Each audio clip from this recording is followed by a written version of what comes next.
Captain Jake Morrison stared out at the stars from the bridge of his ship. The earth looked beautiful below him, blue and white swirling together like a marble. He had been in space for 10 years, but the sight still made him smile. Today was different, though. Today, humanity would meet aliens for the first time. 6 months ago, strange ships had appeared at the edge of the solar system. They sent messages in perfect English, saying they came in peace. They called themselves the Zephyrian Trade Collective. They wanted to trade with humans. The aliens seemed friendly. They offered rare metals that Earth needed. All they wanted. In return were what they called cultural items: art, music, books, and some technology. They said they were collectors who preserved the history of different worlds. Jake watched as the alien ships came closer to the space station. They were beautiful ships, silver and smooth like flowing water. Nothing like the bulky human ships, with their sharp edges and rough surfaces. The alien technology was clearly much better than anything humans had built. Commander Lisa Grant stood next to Jake, checking her computer screens. She was in charge of security for this meeting. Lisa had short brown hair and serious eyes that missed nothing. She had been nervous about this trade from the beginning. "The alien ships are docking now," Lisa said. "All their weapons are powered down, just like they promised." Jake nodded. The aliens had been very careful to show they meant no harm. They had followed every rule the humans asked for. They had even sent detailed plans of their ships to prove they carried no weapons. Down in the science lab, Dr. Alan Burke was getting the trade items ready. Alan was a thin man with gray hair who studied alien life. He had spent months choosing what to give the aliens. There were paintings by famous artists, recordings of the best human music, and copies of the greatest books ever written. The humans had also included some of their medical technology, simple devices that could heal cuts and broken bones. The aliens had been very interested in human medicine. They said their own doctors wanted to learn how humans healed their sick. Alan felt worried as he looked at the collection. Something about this trade felt wrong, but he could not explain why. The aliens had been polite and honest in all their talks. They had answered every question the humans asked. But Alan had spent his life studying living things, and his instincts told him to be careful.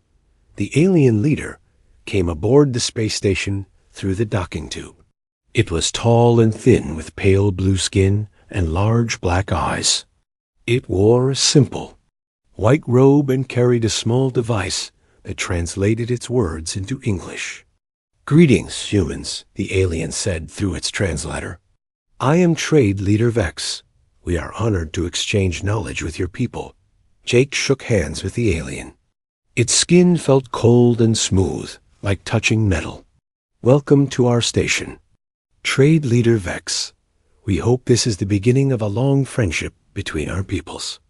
Vex smiled, though its expression looked strange on its alien face. "Yes, friendship. That is what we want most of all." The alien team began examining the human items. They used small scanning devices that glowed with soft light. They seemed very interested in everything, asking many questions about how things were made and what they meant to human culture. "This music is fascinating," one alien scientist said as it scanned a collection of songs.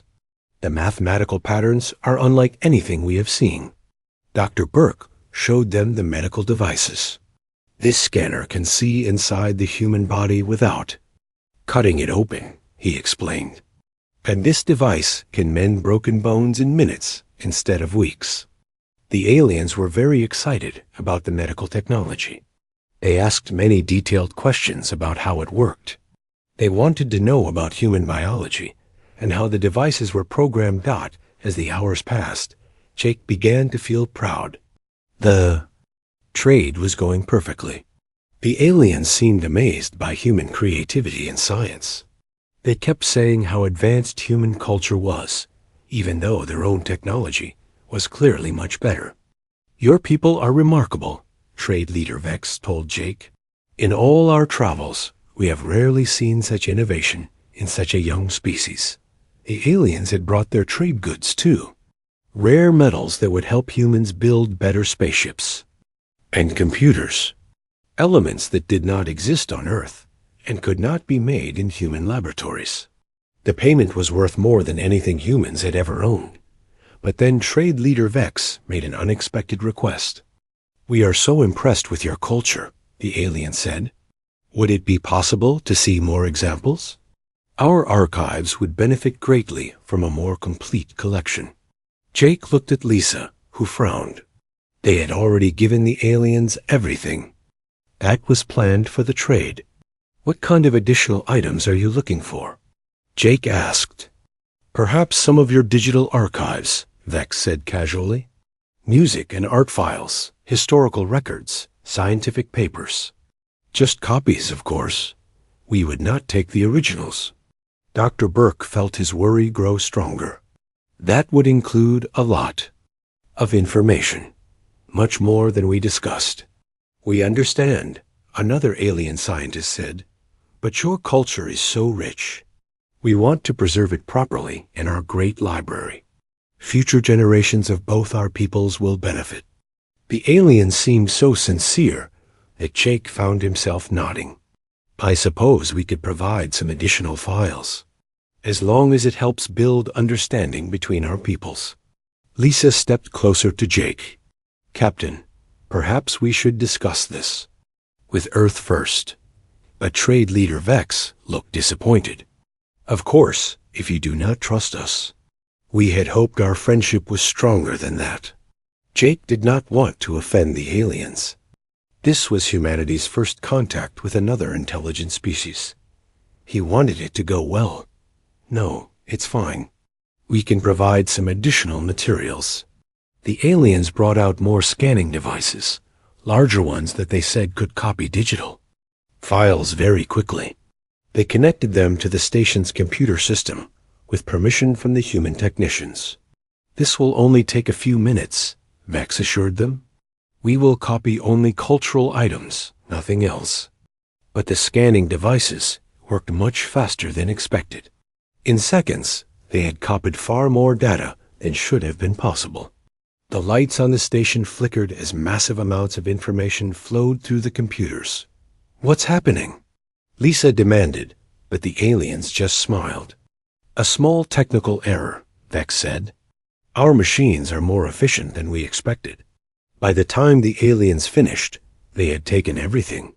Not just art and music, but scientific data, military information, maps of Earth's defenses, and even genetic samples from the medical bay.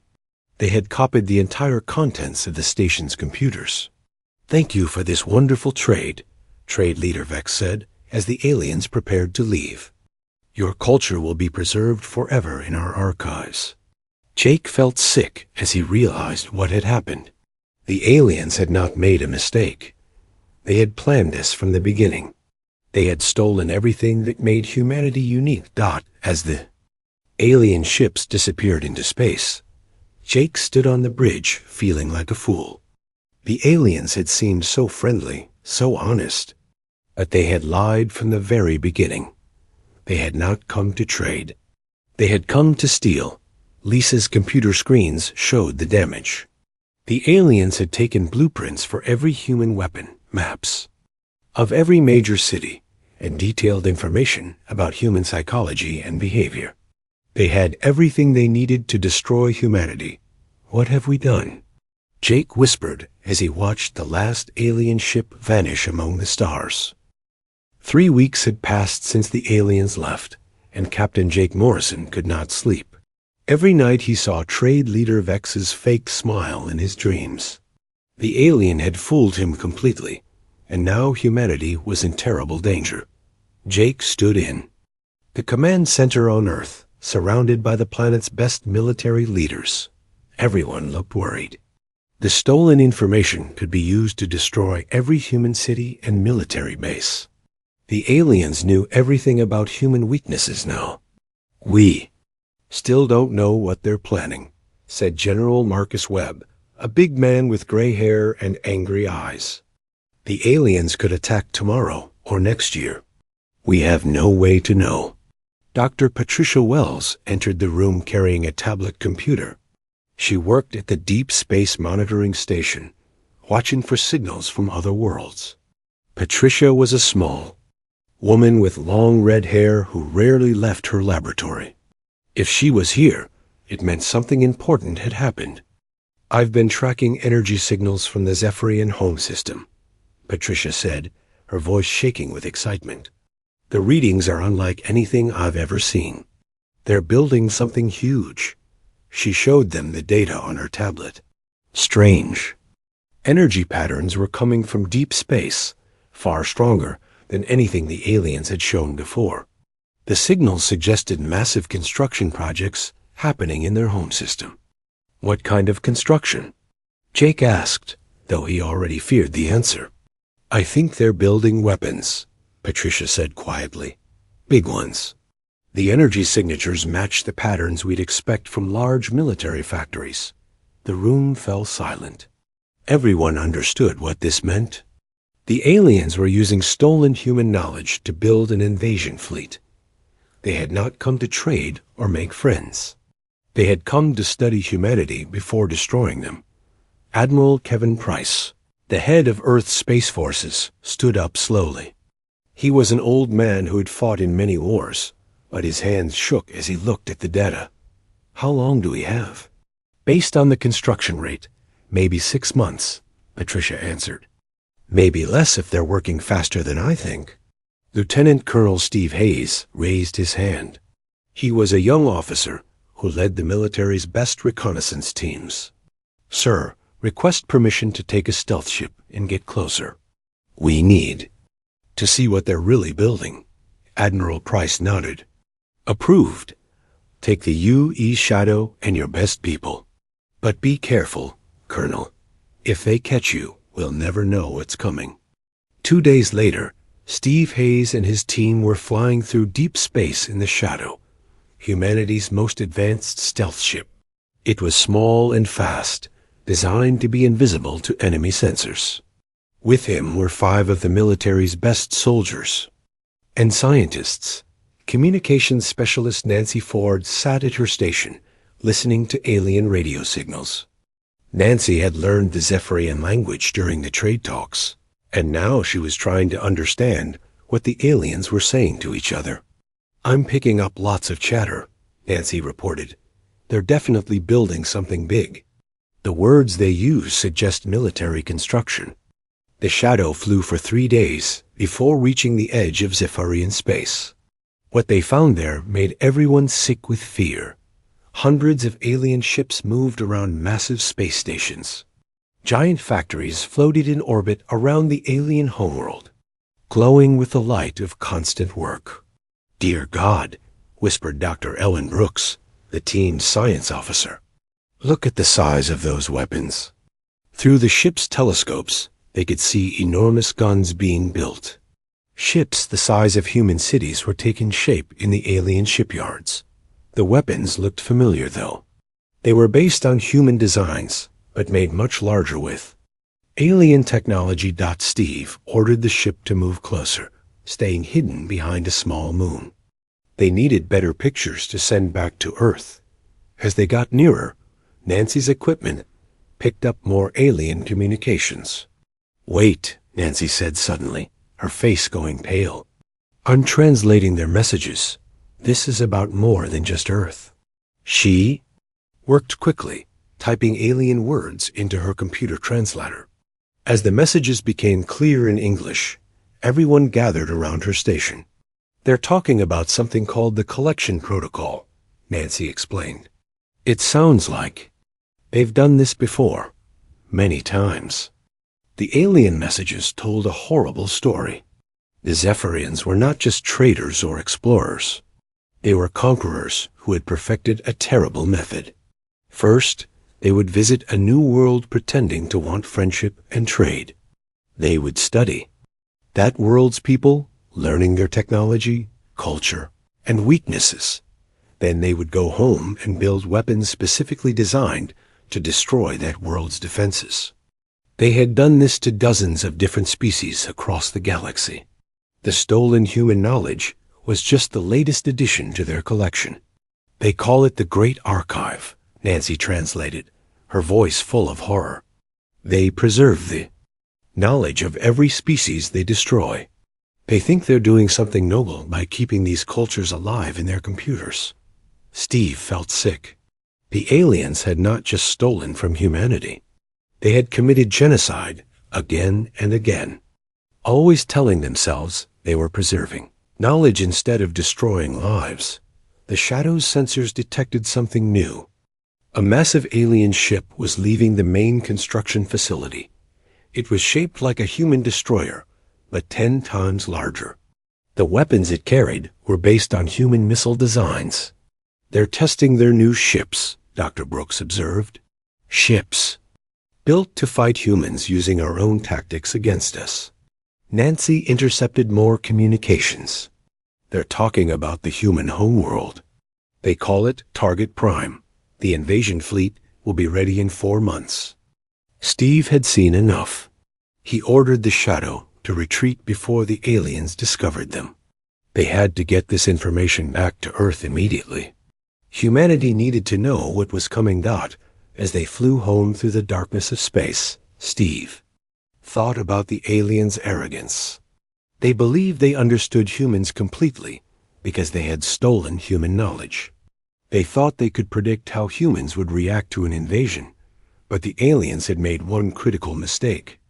They had studied human technology and culture, but they had not truly understood the human spirit. They did not know what happened when humans were betrayed and threatened. They had never seen human anger when it was focused and determined. Nancy, Steve said as Earth came into view ahead of them. Send a message to Admiral Price. Tell him we know what they're planning, and we know how long we have to prepare. Nancy sent the coded message, then looked at her commander. What do you think will happen when we tell Earth what we found? Steve smiled for the first time in weeks. It was not a pleasant smile. I think the aliens are about to learn something about humans that they didn't steal from our computers. They're about to learn what happens when you make humanity angry. The Shadow docked at Earth's orbital station 12 hours later. Steve and his team rushed to the command center where Admiral Price and the other leaders were waiting. When they showed the pictures and played the alien communications, the room erupted in angry voices. They've been doing this for centuries, General Webb said, his face red with fury. How many worlds have they destroyed? At least 40 that we know of, Steve replied. Maybe more. Admiral Price stood up slowly. His old eyes were hard as steel. Then it ends here. They picked the wrong species to steal from. Send word to every military base on Earth and in space. We're going to war. Jake Morrison, who had been quiet during the briefing, finally spoke. What's our plan, Admiral? Their technology is better than ours. Admiral Price smiled grimly. Colonel, Hayes is right about one thing. The aliens think they understand us, but they don't. They're about to learn that humans don't just get mad when they're threatened.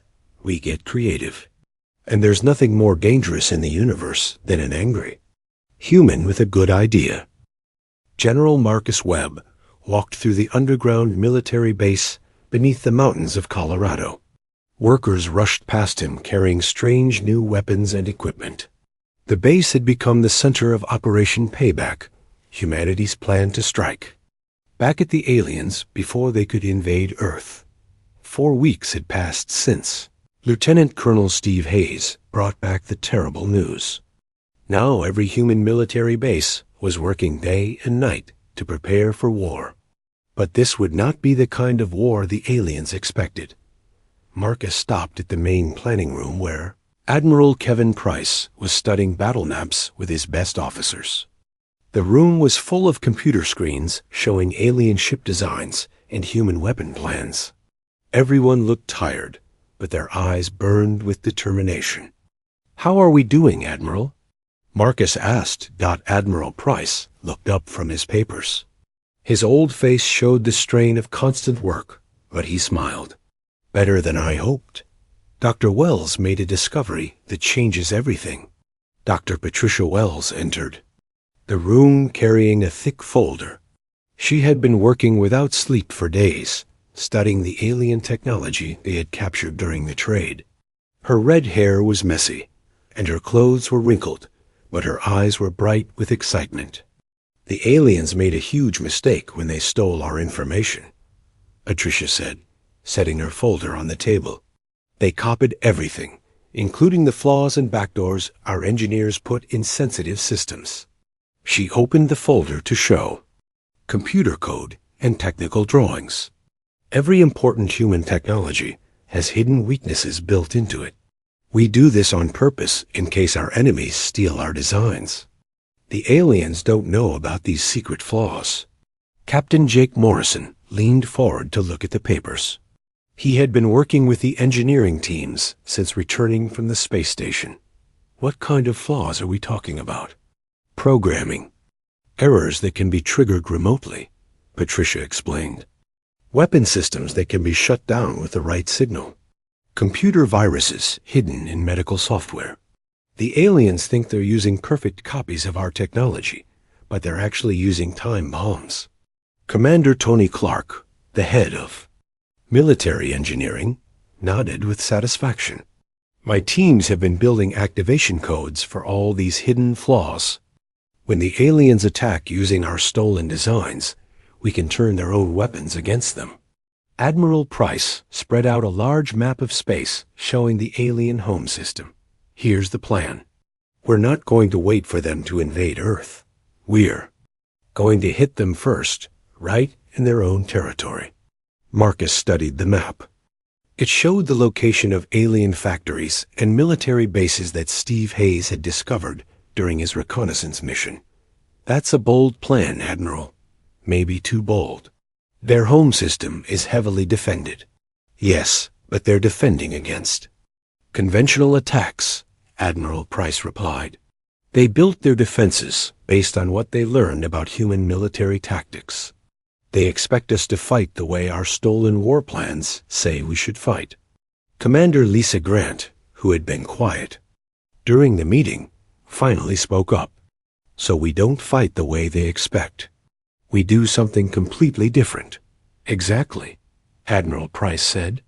The aliens studied our old tactics and strategies, but humans are good at learning new tricks. We're going to show them some things that weren't in their stolen files. Dr. Alan Burke entered the room carrying a small device that glowed with soft blue light. The xenobiologist had been studying alien biology ever since the trade meeting. I have some good news about the aliens themselves, he said. Alan set the device on the table. This is a scanner I built based on the alien technology they left behind. I've been studying their biological patterns, and I found something interesting. He activated the device, which projected a three-dimensional image of an alien body. The Zephyrians have become completely dependent on their technology. Their brains are connected to computer networks that help them think and make decisions. What does that mean for us? Marcus asked. It means if we can disrupt their computer networks, we don't just damage their weapons, Alan explained. We damage them personally. They'll become confused and unable to coordinate their actions. Engineer Rachel Stone had been working on new weapons in the lower levels of the base. She came into the room covered in grease and metal dust, but her face was excited. The prototype fighters are ready for testing, she announced. Rachel led them down to a huge underground hangar where strange new aircraft waited. The fighters looked nothing like traditional human ships. They were oddly shaped and covered with unusual equipment. We built these ships to be unpredictable, Rachel explained. The aliens studied our old fighter designs, so they know how human pilots usually fly. These new ships can change shape during flight and use weapons that don't follow normal patterns. Pilot. Amy Rogers climbed out of one of the test fighters. She was a small woman with short blonde hair and quick reflexes. Amy had been working with the engineers, to design flying tactics that no alien computer could predict. The ships respond to pilot instinct instead of programmed commands, Amy said. Each pilot flies differently, so the aliens can't write computer programs to counter our moves. It's like trying to predict which way a cat will jump. Admiral Price nodded with approval. Perfect. How many pilots are ready for combat? 300 of our best, Amy replied. We've been training them to ignore their standard combat training and rely on creativity instead. In another part of the base, communications specialist Nancy Ford was working with a team of programmers and hackers. They had been developing cyber weapons based on the alien communication systems Nancy had studied during the reconnaissance mission. We've cracked their language and communication codes, Nancy reported when the group visited her laboratory. We can send false orders to their ships and make their computers crash. She showed them a computer screen full of alien writing. Their whole society is connected by networks. If we can get into their main communication system, we can spread chaos through their entire civilization. Dr. Patricia Wells had more news. I've been analyzing the energy patterns from their construction sites. The aliens are building their invasion fleet in a specific order. They're making their biggest, most powerful ships last. Why is that important? Jake asked. Because it means their defenses are weakest right now, Patricia explained. They're so confident that we can't threaten them that they're not protecting their shipyards properly. If we attack soon, we can destroy their fleet before it's finished.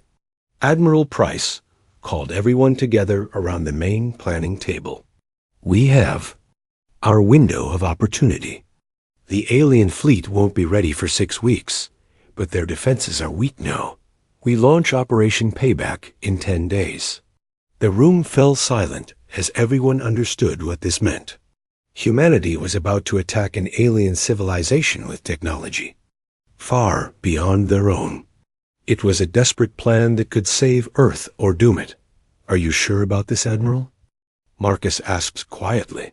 Admiral Price looked around the room at all the tired, determined faces. The aliens think they know everything about humans because they stole our files. They think we'll behave exactly like their computer models predict. But they never stole the most important thing about humanity. What's that? Jake asked. Admiral Price smiled grimly. Our ability to do the impossible when we're angry enough.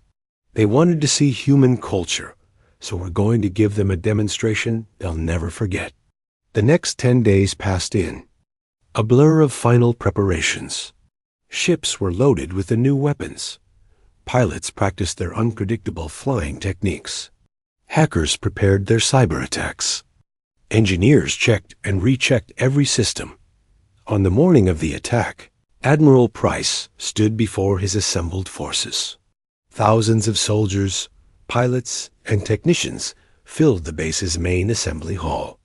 Everyone knew that many of them might not return from this mission. The aliens came to Earth pretending to be friends, Admiral Price said, his voice carrying to every corner of the room. They stole our knowledge and planned to destroy us. They've done this to dozens of other worlds, always thinking they're too smart to be stopped. He paused, looking out at the sea of determined faces. Today we show them that they picked the wrong species to steal from. Today we show them what happens when humans fight for their survival. The crowd erupted in cheers that shook the mountain above them. As the sound died down, Admiral Price gave his final order. All ships, prepare for departure. It's time to collect what the aliens owe us. The human fleet appeared at the edge of Zephyrian space, like ghosts materializing from darkness. Admiral Kevin Price stood on the bridge of the UES Retribution, watching as hundreds of human ships took their positions around the alien homeworld. The moment humanity had been preparing for was finally here. All ships report ready, Admiral, Communications Specialist Nancy Ford announced from her station. Her fingers moved quickly over her controls, coordinating the largest military operation in human history Admiral Price looked out at the alien ships patrolling their territory. The Zephyrians had been caught completely by surprise. Their sensors showed human ships appearing everywhere at once, but their computers could not understand how such a primitive species had reached their home system. "Begin Phase 1, Admiral Price ordered calmly. Nancy activated her cyber weapons, sending invisible signals toward the alien communication networks. Within seconds, chaos erupted across the Zephyrian fleet. Ship computers crashed, communication systems failed, and navigation equipment went dark. The hidden flaws that Dr. Patricia Wells had discovered were working perfectly. Every piece of stolen human technology in the alien fleet turned against its users. Weapons systems shut down, engines failed, and defensive shields collapsed. "Direct hit on their command networks," Nancy reported with satisfaction. "Their ships can't talk to each other anymore." Captain Jake Morrison led the first wave of fighters toward the alien shipyards. His squadron flew the new unpredictable ships that engineer Rachel Stone had designed. The fighters moved in patterns that no alien computer could follow, changing direction and speed in ways that seemed random but were perfectly coordinated. "Enemy fighters approaching," his wingman reported. "They're flying standard intercept patterns." Jake smiled inside his helmet. The alien pilots were following the combat tactics they had stolen from human military files. But those files were old, and humans had learned new tricks since then. "All fighters, execute pattern chaos," Jake commanded.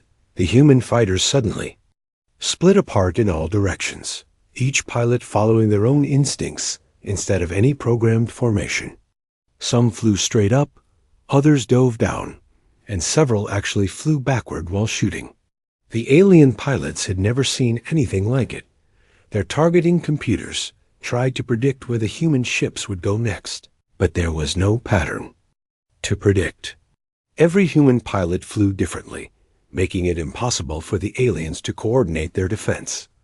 Pilot Amy Rogers twisted her fighter through a series of impossible turns, dodging alien laser fire while shooting back with weapons that fired in random directions. Her shots seemed to miss their targets, but then curved around and hit alien ships from behind. "These new weapons are amazing," Amy laughed over the radio. "The aliens can't figure out where my shots are going, because I don't know either." The alien defense fleet was falling apart. Ships crashed into each other as their navigation systems failed. Weapons fired at their own allies because the targeting computers were confused. The perfect order of the Zephyrian military dissolved into chaos. Lieutenant Colonel Steve Hayes led the ground assault team toward the main alien command center. His soldiers used jetpacks to fly between the alien space stations, moving too fast and unpredictably for the defensive guns to track. "Remember, these aliens depend on their computers for everything," Steve told his team over the radio. "Once we shut down their main network, they won't know what to do." As human soldiers landed on the command station and began cutting through the walls with plasma torches. The alien defenders tried to stop them, but their weapons kept malfunctioning due to the cyber attacks. Dr. Alan Burke had been right about alien biology. Without their computer networks, the Zephyrians became confused and slow. They had depended on machines for so long that they had forgotten how to think for themselves. Commander Tony Clark coordinated the attack on the alien weapon factories. His ships carried special bombs designed to exploit the flaws in stolen human technology. When the bombs exploded, they sent signals that activated every hidden weakness in the alien equipment.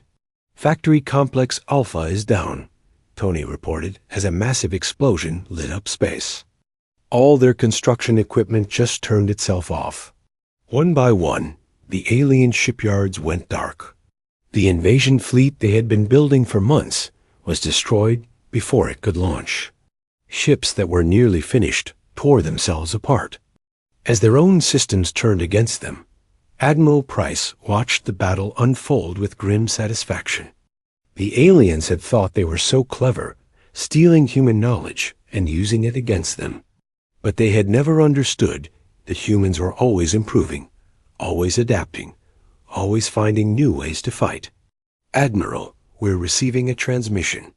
"From the alien commander," Nancy announced. The main screen lit up with the image of trade leader Vex, the same alien who had tricked humanity months earlier. But now Vex looked terrified and desperate instead of smug and confident. "Please stop this attack," Vex begged through his translator. "We surrender. We will return what we took from your world." Admiral Price stepped forward, his old face hard as stone. "You should have thought of that before you decided to steal from us. We were only following our nature," Vex pleaded. "We are collectors of knowledge. We preserve cultures that would otherwise be lost by destroying the people who created those cultures." Admiral Price replied coldly. "How many worlds have you murdered in the name of preservation?" Vex's translator was silent for a long moment. When he finally spoke, his voice was barely a whisper. 47 civilizations. But we saved their knowledge. Their cultures live on in our archives. Their knowledge without their people is just data," Admiral Price said. "You didn't preserve anything. You committed genocide 47 times. "Steve." Hayes and his team had reached the alien data center. Inside, they found massive computer systems containing the stolen knowledge of dozens of dead civilizations. Art, music, literature, and science from worlds that no longer existed. "Admiral, you need to see this," Steve reported over the radio. "They have everything here. The history of every species they destroyed." Among the stolen files, Steve found detailed invasion plans for hundreds of other worlds. The Zephyrians had been planning to continue their campaign of destruction across the entire galaxy. Earth had just been the next target on a very long list. "Destroy it all," Admiral Price ordered. "Every file, every archive, every piece of stolen knowledge. Let the galaxy know that the age of the Zephyrian Empire is over." The human cyber weapons spread through the alien network like a virus, deleting centuries of stolen data. The great archive that the aliens were so proud of vanished in minutes, taking with it their plans for future conquests. Without their stolen knowledge and broken technology, the Zephyrian fleet was helpless. Their ships drifted powerless in space, while human forces surrounded them. The mighty empire that had conquered dozens of worlds was defeated in a single day. Commander, Lisa Grant monitored the alien communications as news of the defeat spread through their territory. Other alien species that had been enslaved by the Zephyrians began to rebel. The Empire was collapsing from within. "Admiral, we're getting messages from all over the galaxy," Lisa reported. "Other civilizations want to thank us for destroying the Zephyrians. Some are asking to form alliances with humanity." Admiral Price nodded slowly. The victory was complete, but it had come at a cost. Many human ships had been lost, and good people had died in the battle. But their sacrifice had saved not just Earth, but potentially hundreds of other worlds. "Send a message to all human forces," Admiral Price commanded. "The mission is complete. We're going home." As the human fleet prepared to leave Zephyrian space, Admiral Price took one last look at the defeated alien homeworld. The lesson was clear. Stealing from humanity was the worst mistake the aliens could have made. 6 months later, Captain Jake Morrison stood on the bridge of a new ship, the UES Vigilance. Around him, human and alien crews worked together, building a new alliance to protect the galaxy from future threats. The Zephyrians had thought they could steal human knowledge and use it to destroy humanity. Instead, they had unleashed something they never expected: human determination to protect the innocent and punish the guilty. The galaxy was safer now, and everyone knew why. When you steal from humans, you face human wrath. And there's nothing in the universe more dangerous than an angry human who fights for what is right.